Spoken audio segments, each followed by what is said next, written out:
Hi everyone, today we're going to solve this easy problem. 7 times 4, and then you have 7 minus 4 inside these parentheses. And if you have not subscribed to the channel, please subscribe to the channel to support.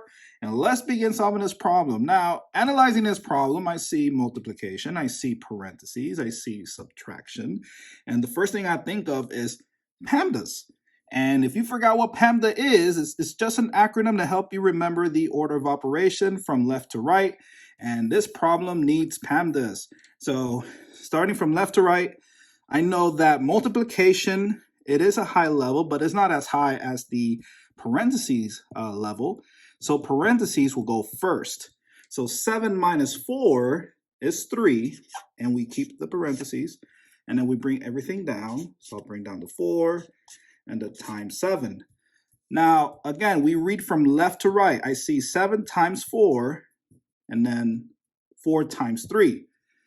Some will go with 4 times 3, but again, we read from left to right. So 7 times 4 is 28. And we bring down the 3 with the parentheses. And now multiply 28 times 3, and that gives you, you can do 28 times 3. So 8 times 3, that's 24.